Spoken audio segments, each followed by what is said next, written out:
La dynastie Tang, un phare de culture, de puissance et de raffinement. Sa portée s'étendait sur des continents. Son influence a résonné à travers les siècles. Au cœur de cet empire, l'étiquette régnait en maître. Plus que des règles, elle était l'âme de la dynastie Tang. Chaque geste, chaque mot parlait volume. Imaginez un monde où l'élégance était le pouvoir, où une phrase soigneusement choisie pouvait élever ou détruire. Telle était la réalité de la cour des Tang. Même au milieu de la grandeur de la route de la soie et de la puissance de ses armées, c'est l'étiquette qui liait véritablement l'empire. Du plus humble paysan à l'empereur lui-même, chacun comprenait la danse complexe de la courtoisie. C'était le langage du respect, de la hiérarchie, du pouvoir. Maîtriser l'étiquette, c'était détenir les clés de la dynastie Tang elle-même. Mais comme toute danse complexe, un seul faux pas pouvait mener au désastre. L'étiquette est la colonne vertébrale de notre société. Ce n'est pas un choix, mais un devoir. Au plus profond des salles sacrées de l'académie, un conférencier renommé exposait l'importance de l'étiquette. C'était un personnage austère, ses paroles portant le poids des générations passées. Sa voix, un grondement sourd, remplissait la salle, exigeant respect et attention. L'étiquette est la colonne vertébrale de notre société. Ce n'est pas un choix, mais un devoir. Pour lui, l'étiquette n'était pas un simple ensemble de directives. C'était un cadre rigide, soutenant le tissu même de la dynastie Tang. Chaque règle, chaque coutume était un fil, tissé dans la tapisserie de leur glorieuse civilisation. Les étudiants, un mélange de nouveaux venus aux yeux écarquillés et d'érudits chevronnés, écoutaient avec une attention soutenue. Parmi eux se tenait Ning Ke, le regard perçant, l'esprit absorbant chaque mot. La conférence se poursuivait, un flot continu de règles et de règlements. Puis, une voix fendit le silence. « Maître, devons-nous être redevables de ces règles ?» Un murmure collectif parcourut la salle. Interroger le conférencier était impensable. Défier le caractère sacré de l'étiquette, presque hérétique.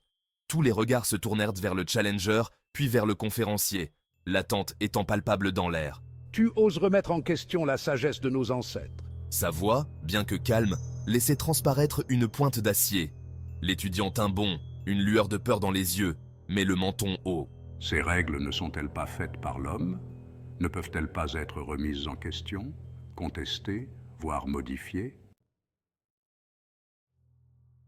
Section 4. L'ordre s'effondre. Quelle insolence! Tu te crois au-dessus de siècles de tradition, au-dessus des lois mêmes qui nous gouvernent. Le visage du conférencier se crispa de colère. Jamais au cours de ces années d'enseignement, il n'avait été témoin d'une telle audace. Les fondements mêmes de leur société étaient remis en question, et au sein même des salles sacrées de l'académie.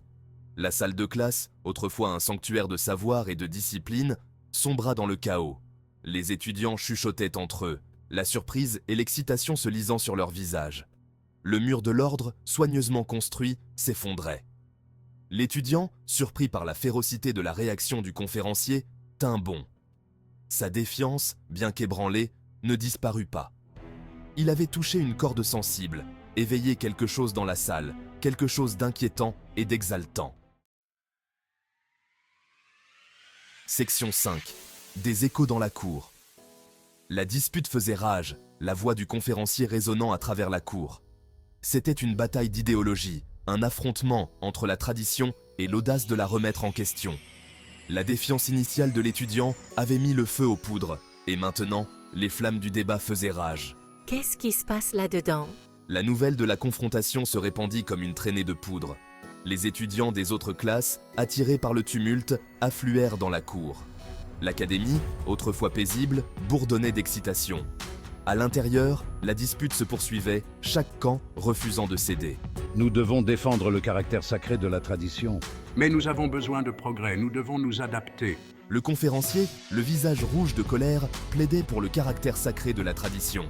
L'étudiant, la voix gagnante en assurance, parlait de progrès et de la nécessité de s'adapter. Section 6. Le réveil de Ning Ke.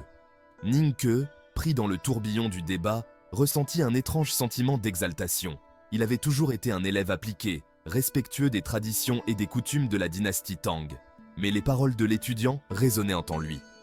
Se pourrait-il que les règles, les fondements même de leur société, ne soient pas immuables? Pouvait-on les remettre en question les contester, voire les modifier, cette pensée, autrefois impensable, prenait racine dans son esprit. Il regarda autour de lui ses camarades étudiants. Certains, le visage rouge de colère, étaient du côté du conférencier. D'autres, les yeux brillants d'excitation, voyant dans la défiance de l'étudiant la lueur d'un monde nouveau. Section 7. Un monde de différence. Les événements de cette journée laissèrent une marque indélébile sur Ning Ke. Il réalisa que la dynastie Tang, malgré toute sa gloire et sa splendeur, n'était pas un monolithe. C'était une tapisserie tissée de fils différents, de points de vue différents. Le défi lancé par l'étudiant avait beau avoir été réprimé, il avait exposé les fissures de la façade apparemment impénétrable de la tradition. Il avait montré que même au cœur de la dynastie Tang, au milieu de la structure rigide de l'étiquette, il y avait de la place pour le questionnement, pour la dissidence. Et tandis que Ning Ke regardait la feuille tourbillonner et danser dans le vent, il sut qu'il ne pouvait plus être un observateur passif. Il avait une voix, et il s'en servirait. La dynastie Tang, réalisa-t-il, n'était pas seulement un héritage, mais un avenir à façonner.